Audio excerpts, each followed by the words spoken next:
वक्त हमारे साथ कनिका जी जुड़ी हुई हैं, कनिका भारद्वाज जी, जो कि एडवोकेट हैं सुप्रीम कोर्ट में। बहुत बहुत स्वागत है आपका एफएम न्यूज पर। इसके साथ ही अनुराज भारती भी हमारे साथ जुड़ रहे हैं, जो कि उन्नाव से हमारे सहयोगी हैं। सबसे पहले तो कनिका जी, आपसे मैं जानना चाहूंगी, आज का ये जो फैसला आया है, अगर आपने ऑर्डर पढ़ा हो तो आप क्या कहेंगे इस फैसले को लेकर? जिस तरह की भाषा का सुप्रीम कोर्ट ने इस्तेमाल किया है, जो शब्दों का इस्तेमाल किया गया है, क्योंकि बहुत सोच समझ के शब्दों का इस्तेमाल किया जाता है जब सर्वोच्च अदालत अपना कोई फैसला सुनाती है, तो उस फैसले को पढ़कर हम क्या समझें?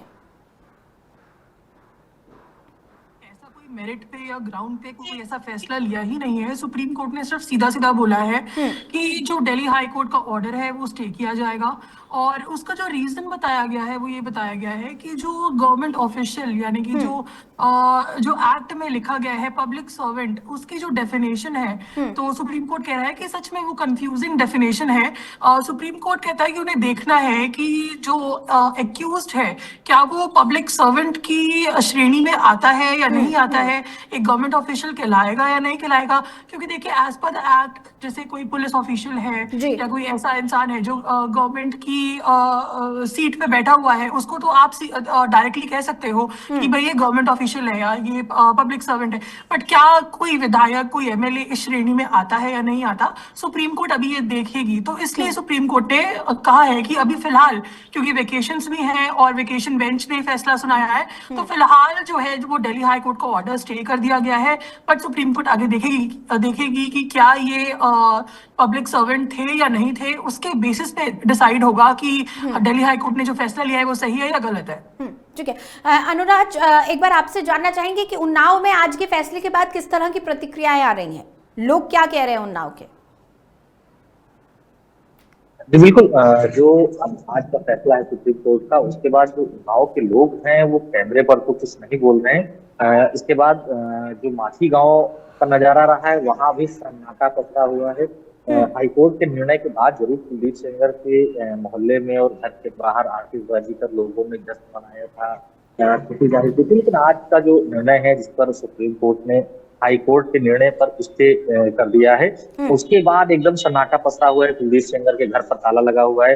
लोग जो गांव के हैं वो कुछ बोलने को तैयार नहीं है। ऑन कैमरा कोई बात करने को तैयार नहीं है, किसी तरीके की बात नहीं कहना चाह रहा है। साफ तौर पर यह माना जा सकता है कि जो कुलदीप सेंगर का जो गांव है, वहां पर जो लोग हैं उनकी प्रतिक्रिया फिलहाल निराशा वाली रही है। क्योंकि हाईकोर्ट के निर्णय के बाद गांव में लोगों ने जरूर आतिशबाजी छुड़ाकर अपना खुशी जाहिर की थी, लेकिन आज के फैसले के बाद पूरे गांव में सन्नाटा पसरा हुआ है। गलियां सूनी पड़ी हैं और कुलदीप सेंगर के घर के बाहर ताला लगा हुआ है। जी बिल्कुल। कनिका जी, आपके पास मैं आना चाहूंगी। हमने सुना कि उन्नाव के लोग तो कुछ भी कहने को इस वक्त तैयार नहीं है। इसके दो पहलू हो सकते हैं, एक कि वो अपने विधायक के समर्थन में है, और दूसरा ये कि शायद वो विधायक के खिलाफ कुछ नहीं बोलना चाहते। दोनों ही चीज हो सकती है। लेकिन जब हम कानूनी दावपेच की बात करते हैं, तो कुलदीप सिंह सेंगर के बचाव में ये दलीलें दी गई हैं कि दो जगह पर रेप पीड़िता की उम्र 18 से ज़्यादा बताई गई है। माफ़ कीजिएगा, दो जगह पर उम्र को लेकर हेरफेर है। एक जगह पर कहा गया है कि वो नाबालिग है। तो आखिर इसकी उम्र क्या है? क्या ये बालिग है, नाबालिग है? क्या इन सारे तथ्यों को ध्यान में रखते हुए दुष्कर्म की सज़ा निर्धारित की जानी चाहिए? एक विधायक की कुर्सी पर रहते हुए अगर इस तरह का जघन्य अपराध कोई करता है, उस पर आरोप लगते हैं, तो क्या उसकी सजा बढ़ा देनी चाहिए? इस सब को लेकर, क्योंकि कानून हमारा बहुत पेचीदा है, तो किस तरह की फैसले की हम उम्मीद अभी कर सकते हैं आगे? देखिए, क्योंकि ये एक ऐसा फैसला है, एक ऐसा केस है जो सभी को पता है, और मुझे लगता है कि देखिए, ये एक ऐसा केस है जहाँ पे अभी हम डिसाइड करेंगे कि पॉक्सो लगता भी है या नहीं लगता। जैसे आपने बताया कि अभी जो विक्टिम है उसकी एज ही नहीं स्पष्ट हो रही है कि क्या वो नाबालिग थी उस टाइम पे या वो नाबालिग नहीं थी।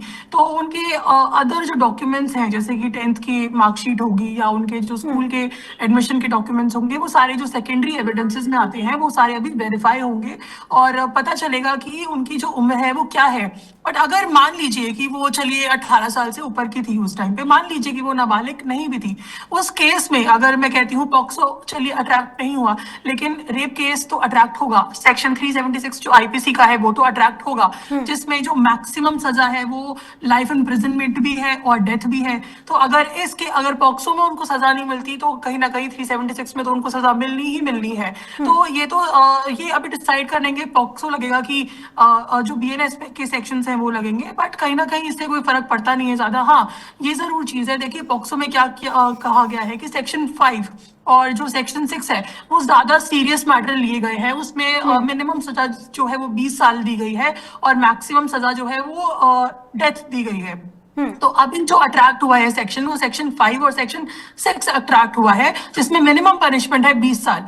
अब अगर वो जो है वो नाबालिग थी ही नहीं उस टाइम पे, तो वो जो है वो शिफ्ट होके बीएनएस में आ जाएगा, और बीएनएस में भी अगर वो आता है तो उनकी जो मिनिमम सजा है वो 10 साल होगी, और जो मैक्सिमम सजा है वो लाइफ इम्प्रिजनमेंट या डेथ भी हो सकता है। तो अगर बीएनएस में है तो मिनिमम 10 साल की सजा होगी, तो पनिशमेंट में थोड़ा बहुत तो फर्क डेफिनेटली आएगा ही आएगा। लेकिन ये एक ऐसा मैटर है जो बहुत सीरियस है। देखिए इन पे 2 केस और चल रहे हैं। एक केस में तो ये कन्विक्ट भी हो चुके हैं। जो पीड़िता के जो फादर की डेथ हुई है उसमें तो इन्हें 10 साल की सजा भी सुना दी गई है। तो वो 10 साल तो उनको जेल में वैसे भी रहना ही रहना है, वो कन्विक्शन तो उनकी है ही है। तो अपार्ट फ्रॉम दैट अगर वो बीएनएस में आते हैं तो 10 साल के बाद अगर सजा में थोड़ा सा मुझे लगता है ऊपर नीचे डेफिनेटली कहीं ना कहीं होगा, बट अगर बीएनएस में भी आ गए, देखिए बहुत सीरियस मैटर है ये अगर ऐसा सच में हुआ है, क्योंकि वो एक बहुत ही इन्फ्लुएंशियल पोजीशन पे थे। वो अपनी पावर का किसी भी तरह से यूज कर सकते थे। आप देखिए उन्होंने उन विक्टिम को भी मरवाने की कोशिश की, और जो लॉयर है वो भी इंजर हुए, उनको भी मरवाने की कोशिश की। तो अगर वो गलत है तो ये सारी चीजें क्यों की गई? और दूसरी बात, जब वो बाहर आएंगे तो क्या गारंटी है कि वो विक्टिम को हार्म नहीं पहुंचाएंगे, या वो एविडेंसेस से छेड़छाड़ या एविडेंस के साथ टैंपरिंग नहीं करेंगे? इस चीज की क्या गारंटी है? क्योंकि कनिका जी, मैं यही आपसे जानना चाहती थी कि बार बार पिछले कुछ दिनों में ये दलीलें दी जा रही हैं कि ये जो पूरा मामला है ये दरअसल सिर्फ और सिर्फ राजनीति से प्रेरित है। जो सबूत हैं वो प्लांट किए गए हैं, और क्योंकि सबूत मिले इसलिए उन्हें सजा सुना दी गई है, जबकि ये पूरा साजिशन किया गया है।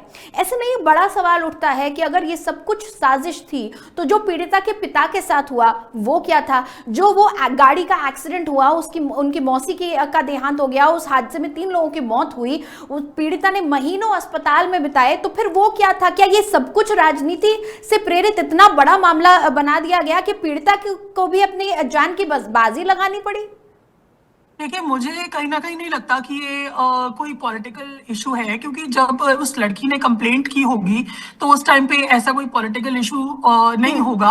और ट्रायल कोर्ट का जब ऑर्डर आया और तब भी कोई ऐसा पॉलिटिकल इशू मुझे नहीं लग रहा था। हालांकि मुझे लगता है कि जो एक्यूज्ड है वो बार बार अपनी पॉलिटिकल पावर यूज जरूर कर रहे थे कहीं ना कहीं। आज चाहे कोई कुछ भी कहे, लेकिन उनके ऊपर क्रिमिनल रिकॉर्ड है।